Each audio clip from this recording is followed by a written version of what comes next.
Hello there and welcome back to the Long Live Rock and Roll podcast.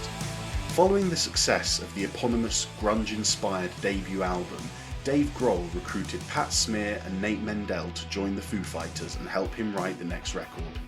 Also enlisting producer Gil Norton to infuse some pop sensibilities into the album, 1997's The Colour and the Shape would go on to be one of the definitive post-grunge albums, bridging that gap between the distorted, heavy, dark characteristics of grunge and the anthemic, accessible, softer side of rock.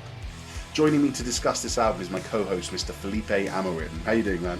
Doing great, man, and you? Yeah, very well, thank you, very well as usual. Thank God since last time the weather's calmed down. It's much cooler here and it's raining, thank God. So, but yeah, which I bring good for on you, the rain isn't it? like an Aztec shaman. I'm like, give it to me, give me the rain. But yeah, anyway, this album, let's crack on. So as usual, I'll do you a bit of quick little info. So the album was released on May 20th, 1997, recorded between November 1996 and February 1997 at Bear Creek and WGNS Studios in Washington and Grandmaster Studios in Hollywood. The genre of this album, I think it's fair to call it post-grunge, and it clocks in at just under 47 minutes of length. The label was Roswell and Capitol, and the producer was Gil Norton. So I think the important thing to identify first off, and you're going to go a bit more into this, is that this is the first Foo Fighters album, second overall, but the first one to be recorded by a full band. Because Dave Grohl enlisted the help of other musicians, didn't he? He went from a solo project... Almost a full band. Almost, okay, all right. So we had the first album, which was Dave Grohl recording everything on his own. And then we've got this album where he actually got Nate Mendel and Pat Smear to come in and help the songwriting and the performance.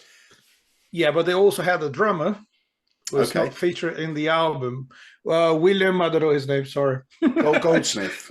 Yes, that's William Goldsmith. Yeah, so he and Nate Mendel played together, I think, in a punk band. The thing is, what I believe is important about this album is Dave Grohl proved that he could be a successful artist after Nirvana. So post Nirvana, post the death of Kurt Cobain, when he decided to not only be a drummer, but to be a singer, songwriter, guitar player, that was a big step for him. And he proved he could do it really well with the first album. But the first album came out of a series of demos he did in his garage or in his house. And so that's a solo album. It's called the Foo Fighters because I think he always had the project to turn into a band. Yeah. But it's a solo album. Now he's trying with The Color and the Shape, he's trying to actually turn that into a touring band. Actually, they were a touring band. He put the band together with the drummer and a bassist and guitar, and Pat Smear, who played with him in Nirvana as well. So they were touring for apparently 7 or 8 months, and then they started writing and recording the songs for The Color and the Shape. So that's now a band. It's not one guy with his songs and playing all the instruments, but he's still in charge and he knows exactly what he wants. So that is the one thing about this album. When they say it's a full band, kind of. They were touring as a full band, but then they got a producer. That I think there's a lot of great albums that come out of a big conflict, and the first conflict in the album is Gil Norton, the producer, basically telling them that the rhythm section is not good enough. And you guys, and there's a point where he tells them, you know what, I think that should be a C, and also you should play on time. so he was that's the bassist telling that, if you watch their documentary back and forth, they talking about this, how hard it was for them as, let's say, non-professional musicians. They're not studio musicians. They're not like hired guns as lots of musicians in the business. They are punk musicians or grunge musicians, playing in a band. And I think that's what Dave Grohl was looking for. I wanted to sound great, but I wanted to sound like a band, like a bunch of neighbors and friends who play together. And it's not an easy formula, because a good producer would tell, well, yeah, cool that you guys have a good vibe, etc., but you got to play well. And if it's not well played, I'm going to ask you to do it again and again and again. So there was a painful process for them to record, and the drummer couldn't quite make it. Well, there's a number of drummers used in the album, isn't there? I mean, I know in some of the bonus songs, Taylor Hawkins is playing drums. But that's after. He wasn't with them in the album. Any edition of the album you find with extra songs. They're going to add some kind of live numbers or other takes. So Taylor Hawkins wasn't even in touch with Dave Grohl by the time he was recording this album. I think they didn't know each other at this Yeah. point.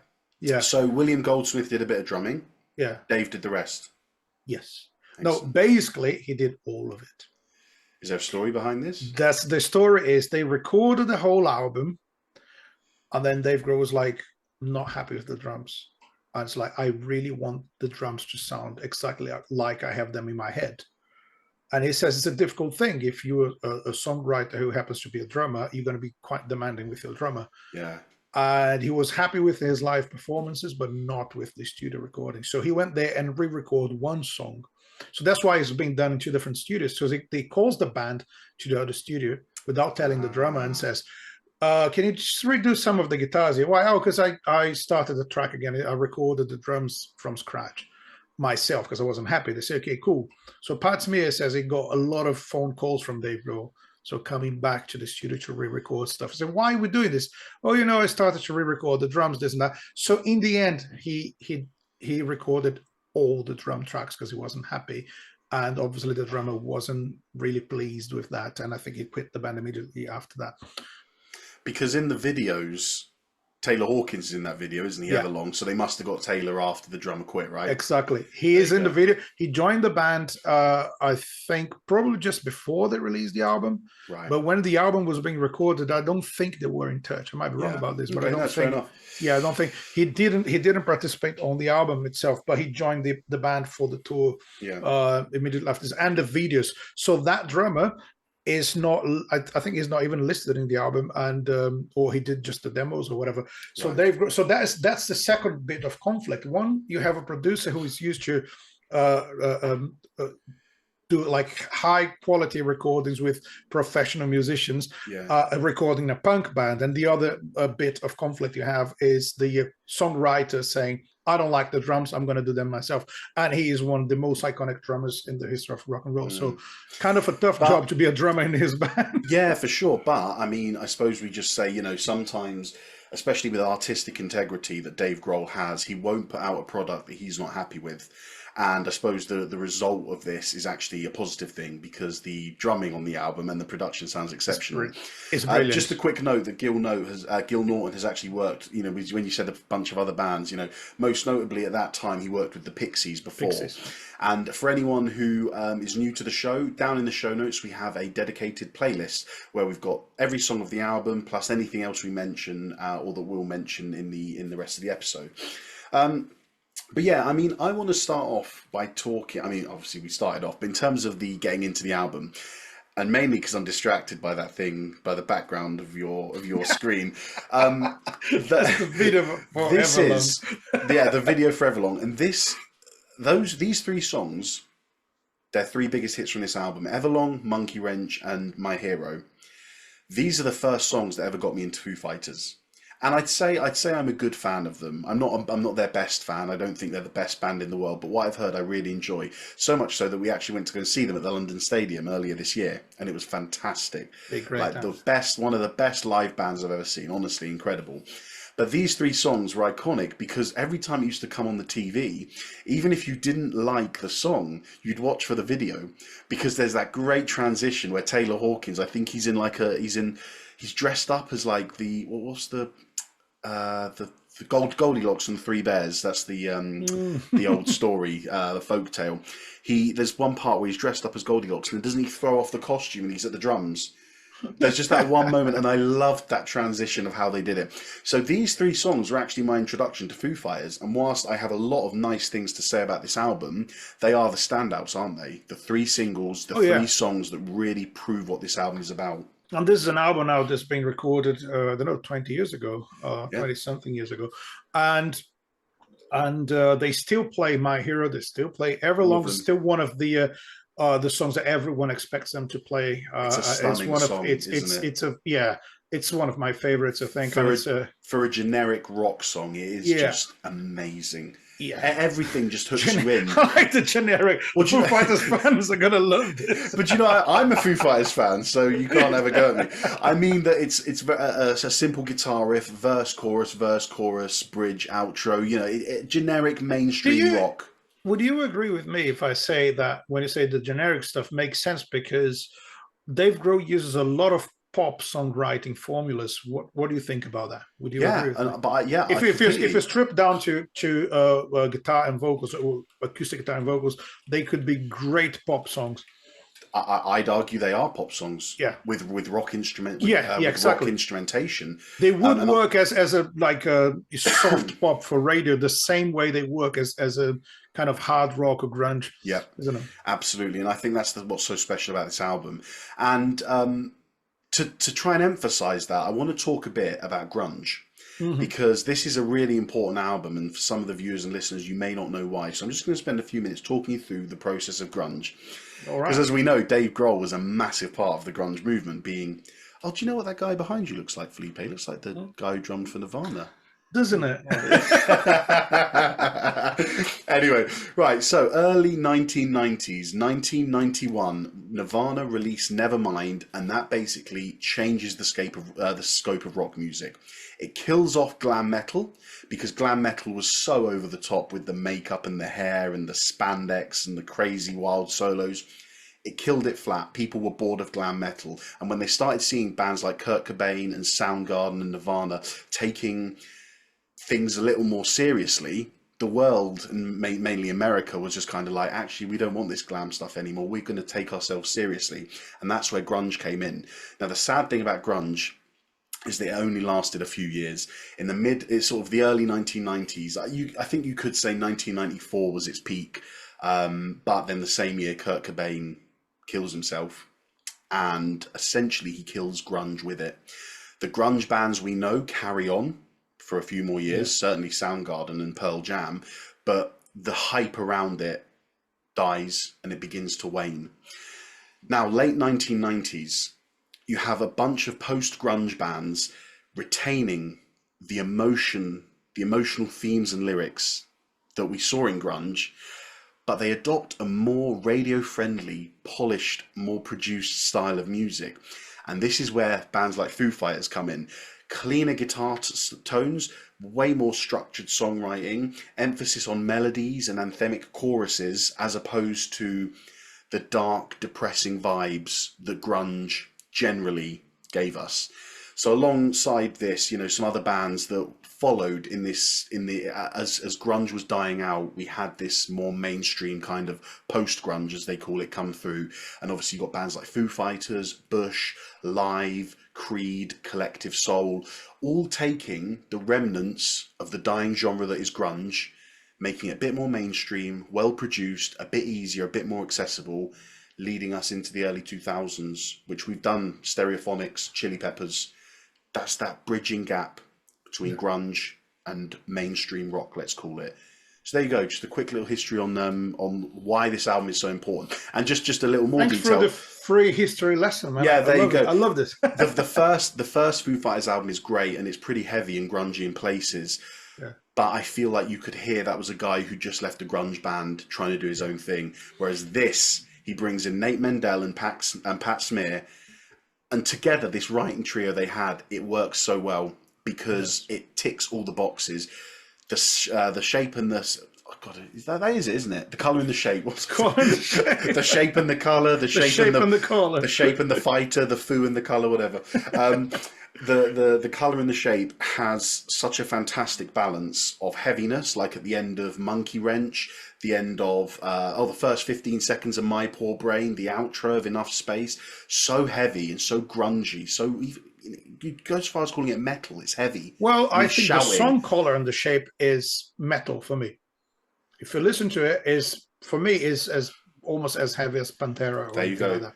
It's a But really then heavy, it's met really heavy one. on the other Yeah. side. It's met with songs Yeah. like February Stars, Walking After You, where you have those agreeable chord progressions, the softer sound, vocal harmonies, where this just wasn't prevalent in grunge. Grunge was as No, well, you raw have and the stripped you down have as you needed. it's track number 8 is See You. It's a shuffle beat, an acoustic number, Yeah. and short song as well. It's 2.5 minutes, something like Yeah. that. It's like a little country jig, yeah, isn't it? yeah, exactly. And it brings some balance to the album, which I think the first album is more, maybe even more punk than this one. That's a fair comment, yeah. Yeah, and the song My Poor Brain is a proper punk in terms of lyrics and the way it's played. So they have that like they like a garage band musicians, you know, like and but trying to do something maybe slightly more clever, if I can use that word, maybe. Yeah. And I think they succeeded in that, you know. Actually, thanks to the production as well. So if you want to have a more polished sound, you want the production to reflect that, and with a producer that's as demanding as Gil Norton is, that you know, it, I think that was Dave Grohl's idea. So we still like a punk grunge band, but I want to take the next step, and I believe this album is probably the most important of their careers as a band, because um, Yeah. it I could agree. have been the end of the Foo Fighters right there.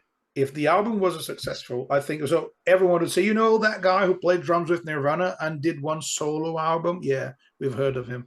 And What's he then doing now? Where's he yeah, gone? Yeah. exactly. Yeah, obviously he will still be a big name in the music industry as the drummer for one of the greatest bands of all time. But he managed to be the singer in one of the greatest bands of all time. As What a well. Yeah, legend. brilliant stuff, brilliant stuff. But yeah, I mean, talking. So we spoke a little bit about the music. I think it's nice to hear such. It really does feel original. So if you compare it with the plethora of mainstream rock music we have now, you might say actually it's not that really it's not that special. It doesn't really stand out. But back then, it must have done a great job of being like, well, hold on, this is pretty heavy here. And I mean, look, the song "See You." Yeah, You mentioned already, we kind of joked about it being a little country song in a shuffle. There are guitars, there's that little melodic guitar behind it that sounds so psychedelic. And it makes me think of Come As You Are by Nirvana, because that song, although it's grungy and heavy, it is psychedelic in the way it's produced. yeah, And I think that even, as I already mentioned, My Poor Brain, the first 15 seconds, See You, the psychedelic guitars, the outro of Enough Space, it's kind of, I'm going to repeat what you said, it's grunge sound, but with pop songwriting. yeah. And I think it's just fantastic that they've struck this very mainstream sound that appealed to And so if you're many not, if people. even if you're not into rock music, you listen to a Foo Fighters song on the radio, you're probably gonna like it, you know. So it's yeah. So they have that sort of reach, isn't it? They go way beyond rock music. So Yeah, that's yeah, and that's how you create a stadium band, isn't it? That's because they can fill up stadiums and get everyone jumping, bouncing, you know, singing yeah. along. So that is, in a certain way, they are as big as any pop, top 10 on the charts kind of singer. Well, Um, little yeah, story. yeah, When I went to see them a few months back, he did this thing that actually got him into trouble with Taylor Swift fans. So actually, do you know what? Why not? I'll tell the story. Um, the Taylor Swift tour, it's called the Eras Tour, isn't it? And the yeah, idea is that she plays two songs from each album going through her era or her eras. And Dave Grohl was there and he came to the microphone and he said, yeah, we should have called ours the Eras Tour. I don't know why we didn't think of that, but ours would be errors instead of eras. And he goes, but hey, listen, we only make errors because we play live. and the audience went, oh, like that. And then on Twitter the day after, all of the Taylor Swift fans were like, oh, why are you doing this? Why are you talking about Taylor like that? Why are you doing this? It was a light-hearted joke that got him into a bit of trouble. But Well, I think, do you I know what? think I think that's good publicity for both for both Dave of Grohl them, and Taylor Swift. They're good friends, you know. So well, that's the thing. And I think, yeah. But how great is it yeah, that I'm talking about a gig, a sold-out London stadium, sold yeah, out. I couldn't even it's insane. think. So it's like Let me as you know, London stadium capacity, and the one part of it was blocked off. So 62,000 people. Let's say there was 5,000 removed because they were going to be yeah, behind the stage. 55,000 people, man, selling out a stadium for a band that's almost 30 years old. yeah, That's yeah. nuts. And I don't And mean for a like, band that doesn't really care that much yeah. about And I'm being not cool, saying like, ELO or a yeah, Led Zeppelin reunion. this is a band who have made their bread and butter through only making good rock music. Yeah, I don't feel like they've ever conformed to the ideals of pop music and sold out, so to speak. yeah. Every album has heavy moments. Every album has heavy metal moments. And Every as you album said, has even Dave Grohl even shouting into the mic. yeah, even with the pop songwriting formulas, as we said, uh, all the arrangements they tend to heavy rock, and he shouts a lot. You know, Yeah, he's got that really nice scream. I yeah, really like the way he sings. The interesting thing about this album, though, you have a lot more of Dave Grohl's soft voice in it. yeah. Because you've got "See You," you've got a few contrasting moments in a couple of songs, February and Stars I thought was lovely, and what was yeah, Walking After You as well. That was a lovely yeah, one. "Walking Very After You." I love that song. It was beautiful, isn't part it? of the soundtrack for the X-Files movie, the movie Ah. 1998, if I'm not mistaken. So yeah, you're too young for X-Files, lads. You were born in '98, weren't you? Do you remember I watched it whilst we were on tour in Not Brazil? the movie. No, I wouldn't. I watched it all. See, No, yeah. no, I've seen Oh, it. I've seen it. Yeah, eventually I did them all, so I have done it. Yeah, but wow. Oh, it is a bit still too before young my for that. time. Yeah, it's quite outdated, but Yeah, so we have a lots of connection great between moments. Mulder Scully and Dave Grohl, There we go. There we go. which is the song "Walking After You." Yeah, there you go. Lyrically, I mean, again, like I said, and I went into the reason why people loved grunge is because it provided a real honest outlook on life compared to what I said before. And listen, I know that there was music around and before glam metal, but for new listeners, I'm a metalhead. I've extensively studied the history of metal, so I can see how other genres went around metal, which is why I'm focusing on glam metal. Glam metal didn't take itself seriously at all. The way they Yeah, dressed, the way they looked, the hairstyles, the outfits, but even the lyric, you're talking about getting off with your teacher and driving cars all night long and just yeah, partying all day, every day. Grunge took a step back and said, they've had 10 years of just talking about random stuff. We're going to talk about life and the yeah. meaning of life and emotions and feelings. And Dave and the other bands that I mentioned, they've carried this on. They're making pop music, which I'd argue that pop music now, often the lyrics are very generic and often still, just like it was in the Beatles' day, is kind of revolving around romance and relationships and love and stuff. Mhm. I'm generalizing a lot, but I think Yeah, that's yeah, a yeah. general It consensus. makes sense. But he has carried on the introspective, emotional lyrics that he would have done with grunge, and I think that's quite a Yeah, nice contrast. The accessible pop structures of his and songs with some accessible musical moments mixed with emotional lyrics. and on the other hand, they don't take themselves very seriously when you look at the videos, right? So, Yeah, well, so it's like the songs can be quite deep, but I've they got no always idea make how. fun of Yeah, themselves on the videos. I don't know what they wanted the audience to think because you're listening. Like I think the My Hero video is quite funny as well. It's not as funny as Yeah. Everlong, but they're all funny. But yeah, and actually, I didn't look into the lyrics of this, so you'll have to tell me if you know. Is My Hero about Kurt Cobain? Good question. I don't know. Let's I ask don't know. We're Google. gonna have to ask some super fan. Oh, Google knows it all. So it's Of good. course. We're not sponsored by Google, but it does help us Yeah. sometimes, you know. He said it's loosely based on Kurt Cobain, but I Yeah. mean, even so, that constitutes a partial Yeah, yes. I think Dave Grohl didn't want to talk too much about Kurt Cobain because he made a huge effort to stay away from being the former drummer from Nirvana. Yeah. So everyone was talking about that. The guy from Nirvana has formed a new band, blah blah blah. So I think with every time he would speak about Kurt would be uh, um, not like directly. It would, yeah. So My Hero could be about him. Yeah, why not? Let me ask you a question. When I think of all the recent episodes we've done, and I think of the likes of Phil Collins, and I'm trying to think of other solo musicians, Ozzy Osbourne. I think when you immediately think of those names, you think Phil Collins, Face Value, Genesis. Yeah, Ozzy Osbourne, Blizzard of Oz, Black Sabbath. You yeah. instantaneously link them to their previous band. Do you feel that Dave Grohl has really professionally and really well done distanced himself from the Nirvana label? Because nowadays I don't feel like you go Dave Grohl Nirvana, you go Well, Dave Grohl now I Foo think Fighters. he's probably more comfortable with that now. But do you think But do you think because he's taken time to do that In I terms of think the he way he's wanted, promoted out, sorry, in terms of yeah. the way he's promoted albums, the way he's distanced himself from grunge. And I'm not saying he's distanced himself because he's embarrassed or anything, No. but as a way to say, I need to make a name for myself. So as an artist, you want to keep going and do your own stuff and be recognized by your own art. I think that was his idea.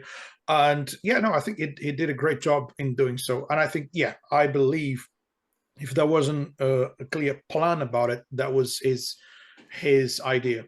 Yeah. To not be the guy who once played drums in a famous band, to the point that I've watched them live in Brazil. I don't remember when, probably Oh, wait, you saw them or you 2012. watched a video? No, I went to one of their gigs. Wow. Was before they took a break for a few years. I don't remember, but yeah, long ago. So Taylor Hawkins was on drums at the time, and I've Oh, heard. wait, sorry. Are you talking about Foo Fighters? Yeah. I I saw thought the you were Foo talking about Fighters live. Nirvana. No, Foo I Fighters. was, sorry, yeah. No. And then That's why I was like, they played whoa. this awesome like 3 hour gig in Yeah. a festival, and there were like a group of teenagers by my side talking about stuff, and someone mentioned Nirvana, and these two teenage girls were like, but so what's that? Well, Nirvana. What the hell is Nirvana? And they said, well, that Dave Grohl played in Nirvana. They said, no, he didn't.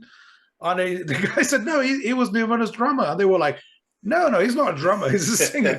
So yeah, I wouldn't say that those people are super fans, because they would know. If you were Foo Fighters fan, you will know the connection between them and Nirvana. But if you're just someone who appreciates music, you might know Dave Grohl as a songwriter and not even make the connection. And I think that's a testament to him and how he's held his career. Like I said, there's no need for him to break away from the Nirvana label. No. But because it was such big news, Kurt's But death, maybe, because Nirvana were such a big band, I think it was important for him to distance himself and get an identity for himself. Maybe he needed that by the point he was writing the first and the second album, for sure. So I think, as I said before, this is the point with Color and the Shape, is the point where Dave Grohl is kind of trying to create something that's going to last.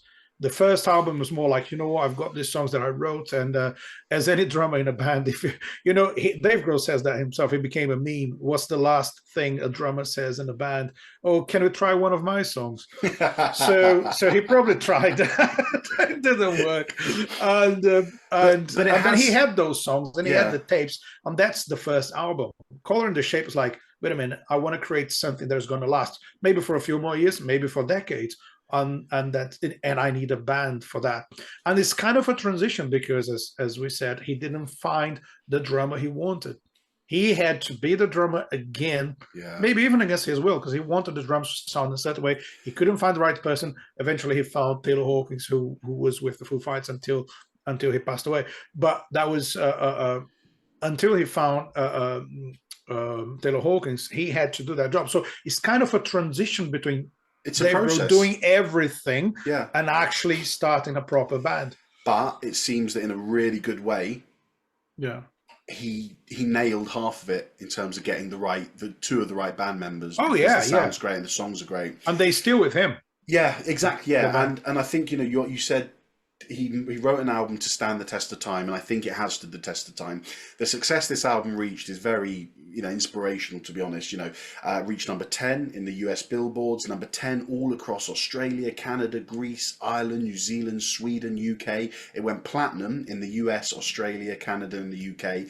And it's been such a massive inspiration and influence for some of those rock bands that followed, like Nickelback, Puddle of Mud, Stained, Creed, those kind of bands that came just a little bit after Foo Fighters as well. I mean, and I think a big part of this, something else we should mention quickly, is MTV's part to play, because MTV was still a relatively young brand at this point. Yeah. And they were showing all the music, all the mainstream music that people wanted to listen to. And those three tracks, Everlong, My Hero, and what was the other one? Monkey Wrench. They were played so often on radio and on MTV that it did them a world of good, reaching such a widespread audience. And the videos are great. Yeah, as well. Yeah, which you already said. Especially Everlong. Yeah, there you go. Excellent. Cool. Is there anything else you want to say? No, I want to hear a monologue. That's okay. Cool. Excellent. Yeah, I think we've gone through everything, haven't we? Right. For new listeners and viewers, when we do an album, I do a little monologue at the end, just summing up my thoughts. That's the only reason why I do this. Yeah, Felipe's not in it for anything else except my monologue. Right, here we go. The colour and the shape occupies a very important place in the history and evolution of grunge before it developed into post-grunge and then into mainstream rock. Many places in the album give us the heavy music, unsettling passages and raw energy that Grohl and co were used to executing in the early 90s, but we are then also treated to a myriad of well-produced rock riffs, anthemic choruses and vocal harmonies working beautifully with agreeable chord progressions. While sounding similar to the debut album, the inclusion of new band members and songwriting is noticeable and adds an extra dynamic to the band and the album. The new ideas are prevalent and work really nicely. I think this album would be a great rock album as it is. Each song differs in tone, feel and energy, but it's still cohesive and consistent. However, far be it from me to let individual songs govern the overall experience of an album. I can't help but have to give extra credit for the 3 hits: Everlong, which may be one of my favourite songs of all time, My Hero and Monkey Wrench. These songs have not only stood the test of time, but shaped the direction in which rock music was heading after the downfall of grunge. These songs and this album characterise the whole movement of music in the late 90s and, to this day, remain some of mainstream rock's greatest songs. Well done. Thanks. Yeah, agreed. I really enjoyed it, man. Like, I don't think any other song matches Everlong and My Hero, but it doesn't need to. The whole album sounds like one album. Yeah. And I really enjoyed it. Anyway, well, thank you for joining us for another episode of the Long Live Rock and Roll podcast. If you're watching us on YouTube, please hit like and subscribe on the video so you can stay up to date with our new content. And if you're listening on Apple, Spotify or Amazon podcasts, please take 20 seconds of your time. If you like the episode, scroll down, give us a review, and it means we're going to be shot up the charts and more people, more rock and roll fans like yourselves are going to see us and watch our stuff, which makes the world of difference to us. So thank you very much for joining us, and we'll see you next time. Thanks for being with us again. Give us the likes and all that stuff. Keep on rocking everywhere and don't do anything. I wouldn't. I plead. I'm like, please help us. People's like, yeah, like the video. Come on. All that shit. Anyway, and I'll sign off with the usual: long live rock and roll.